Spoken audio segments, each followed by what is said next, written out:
Y hola a todos amigos, soy Esteban Gameplay, y hoy les traigo una creepypasta muy buena de Hetman, porque grabo con locuendo y no con mi voz, porque con mi voz soy un asco leyendo creepypastas, dejando a un lado todo en pesmos con el vídeo. El mejor amigo del hombre. Algunos me llaman raro por el simple hecho de que me guste lo paranormal, o que converse de ese tipo de cosas en una previa para salir al boliche, o concurrir a alguna fiesta, incluso si hay mujeres. Pero la verdad es que de muy chico fui muy abierto e interesado en el tema. Cuando era chico, no había internet en mi casa, tampoco en la de amigos cercanos, así que concurría a algún ciber barato, y entraba a distintas páginas de terror, relatos, vídeos y demás. Sí, esa era mi vida, sentir ese placer por las noches de no poder dormir por el miedo, imaginarse que hay alguien observándote, o algo debajo de tu cama, quizás hasta temerle a mi propia sombra. Ir al baño, recuerdo que era todo un tema, era todo un viaje, y lo peor es que lo hacía varias veces en la noche. Ese placer de sentir miedo, sé que muchos saben de lo que hablo, sé que se sienten identificados con estas palabras que tipeo en un archivo de Word. Pero con el tiempo, empecé a perderle el miedo a esas cosas, que tiempo atrás me causaban pesadillas. Comencé a crecer, comenzó mi mente a madurar y buscar nuevas fronteras sobrenaturales. Un día viendo la televisión, un programa local, vi la publicidad de un genio adivino bastante famoso, que iba a pasar por la ciudad unos días, para ayudar a las personas y responder dudas de cualquier tipo a las personas que paguen por el servicio. Nunca creí en esas cosas, el tipo siempre me pareció un ladrón y un aprovechador de los más débiles de mente, como todos los religiosos que tiene como fin el dinero y el beneficio propio. Pero quién sabe, quizás este hombre puede darme la respuesta sobre temas paranormales y cómo comprobar por mi cuenta que esto es cierto, y que hay un más allá. Anoté el número telefónico que salía en pantalla, para comunicarme con él para sacar un turno. Llamé y una dama con una voz preciosa me atendió y me dio turno para dentro de una semana. Confirmé y colgué el teléfono. Mierda. La semana se hizo eterna, pero al fin y al cabo llegó el día. Salí de mi casa y observé el cielo naranja, típico de la puesta del sol. Era verano y en mi ciudad oscurece muy tarde. Caminé hasta la esquina y me senté en la parada de un colectivo, esperando que pase para tomármelo. Llegó y subí. Me puse los auriculares para manejar la ansiedad y acortar psicológicamente el viaje. Le dije al chofer que pare, y así lo hizo, paró el colectivo y bajé. Me dejó al frente del lugar donde el adivino estaba trabajando. Había una pequeña carpa, y un cartel con una ilustración hecha a mano del tipo de la publicidad al estilo de una pintura de la Segunda Guerra Mundial. Aplaudí para hacerle saber a quien sea que esté ahí adentro que ya había llegado, listo para ser atendido. Una voz simpática me dijo: entra por favor. Esta es tu casa. Entré tímidamente y vi a un hombre viejo petizo, regordete y barbudo, vestido con pantalones a rayas y un suéter azul. Tenía una voz y una sonrisa simpática. La carpa era algo tétrico. Un pequeño lugar, con una mesa cuadrada de madera, con dos sillas enfrentadas. Me ofreció sentarme muy amablemente y él también se sentó. Me preguntó qué era lo que estaba buscando. Pensé por dentro, tratando de armar una respuesta entendible y no sonar tan estúpido. Le comenté que quería experimentar por mi cuenta algo paranormal, que quería comprobar si hay otro mundo, un mundo de fantasmas y espíritus, de demonios. Le pregunté cómo hacerlo, qué pasos seguir para contactarlos. Sonrió un poco al escuchar lo que le comenté, pero luego se puso muy serio, demasiado. Me respondió que sí, que había un procedimiento a seguir muy simple y barato. Me explicó detalladamente lo que debía hacer, no recuerdo mucho, pero básicamente se trataba de conseguir una cámara y colocarla en la habitación en la cual duermes. Conseguir un perro y atarla en la puerta de mi habitación.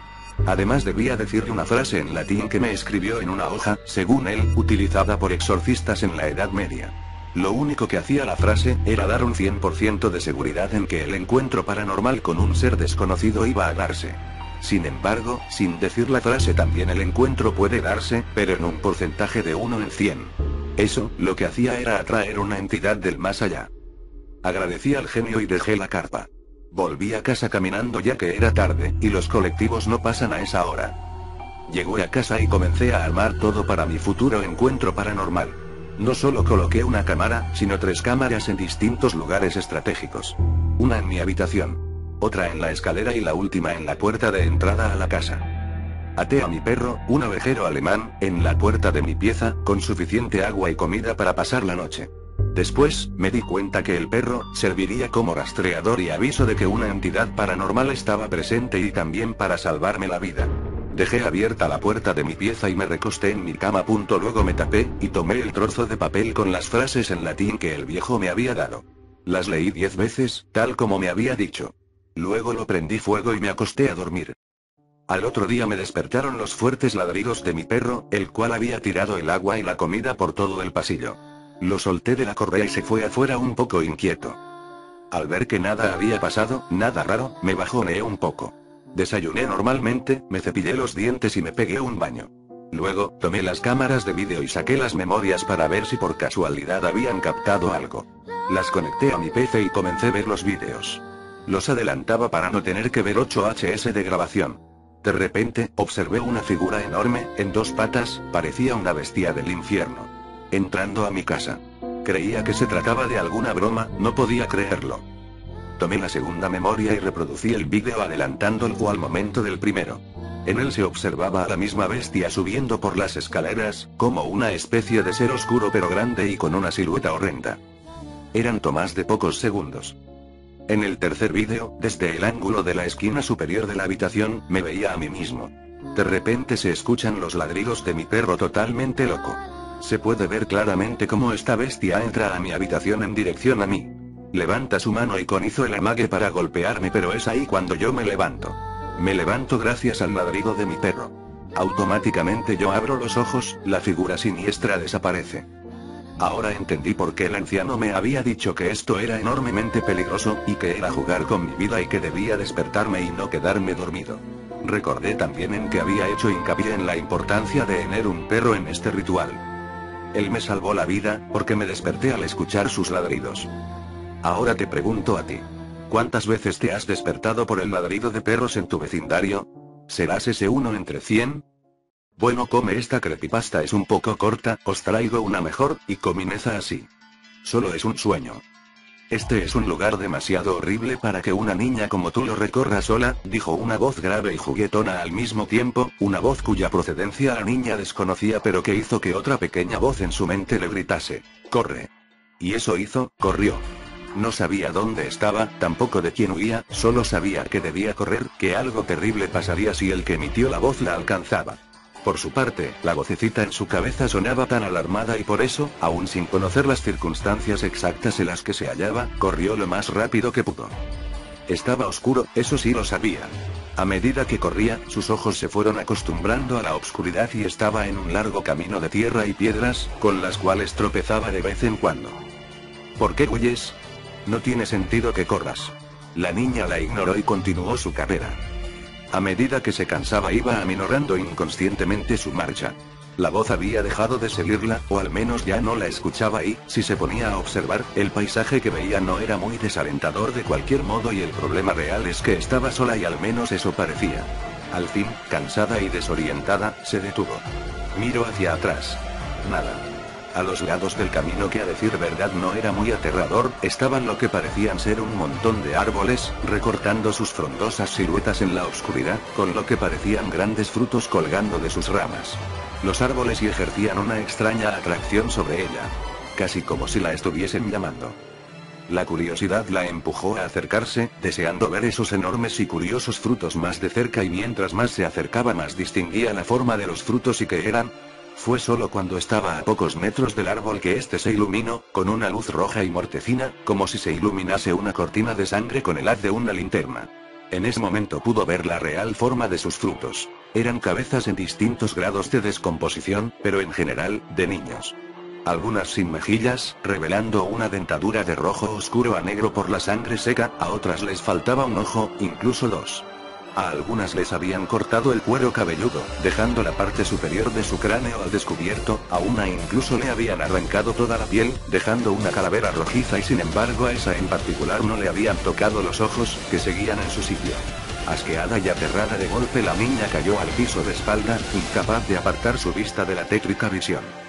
Una de las cabezas, a la cual le faltaba la piel de la parte inferior de la quijada y la nariz, abrió sus ojos, blancos con la sombra de la muerte, y susurró, luego gritó, con lo que pareció un tremendo esfuerzo de su parte, una única palabra: ¡corre! Con la misma voz que en un principio creyó proveniente del interior de su mente. Presa del pánico, la niña trató de incorporarse, lo consiguió, y cuando estaba a punto de echar a correr de nuevo, se encontró en los brazos de aquel ser, y ni en sus peores pesadillas había visto algo así. Putrefacto, nauseabundo, le faltaban grandes trozos de piel, el resto estaba supurante y cubierta de gusanos. Donde deberían estar sus ojos solo se veían dos cuencas llenas de sangre, hedionda y coagulada. La niña trató de gritar, pero el grito no salía de su garganta. La criatura le sujetó la cara con ambas manos obligándola a mirarla a los ojos, y fue acercando su cara, deformada con una mueca que parecía el intento de una sonrisa, más y más, hasta que... La niña despertó paralizada del terror en su cuarto, trató de levantarse e ir al cuarto de sus padres. Ellos la consolarían, le dirían que solo fue un sueño y le permitirían dormir con ellos esa noche, y fue entonces cuando sintió un agudo e inmenso dolor por todo su cuerpo. En ese momento lo notó. Sus extremidades estaban cosidas a la cama, al igual que sus labios estaban cosidos entre sí. Terriblemente adolorida, en un intento de liberarse, despedazó sus labios para abrir su boca, gritó lo más fuerte que pudo y nada ocurrió. Nadie vino en su ayuda. Gritaba por el terrible dolor, lloraba por la desesperación y el desconcierto. ¿Dónde están papá y mamá? Era lo único que lograba pensar. En medio del dolor, más preguntas vinieron a su mente. ¿Dónde estoy? ¿Qué está pasando? ¿Quién me hizo ir? Fui yo, esa voz. Esa voz hizo que todo el dolor y la confusión quedasen en segundo plano, reemplazado por un horror tan inmenso que nunca imaginó que nadie pudiese sentir. Movió su cabeza, solo para descubrir al mismo ser de su pesadilla sentado a un lado de su cama. Hola. Te lo dije, pequeña. No tenía sentido que corrieses. Ahora por favor, quédate quieta, ¿quieres? Así, mientras los padres degollados de la niña, en su cuarto, yacían en un charco de su propia sangre, y mientras la criatura reemplazaba, desgarrando y cortando, las partes faltantes de su cuerpo con las de la pequeña, y mientras la niña, presa del pánico y de un dolor indescriptible, gritaba tan alto que desgarraba su garganta, en algún recóndito lugar del infierno, las cabezas de los niños colgadas de los árboles, gimiendo de tristeza y desesperación, esperaban a su nueva compañera. Eso fue todo, amigos. Comentad, suscríbete para más vídeos así, like si te gustó el vídeo. Nos vemos en un próximo vídeo.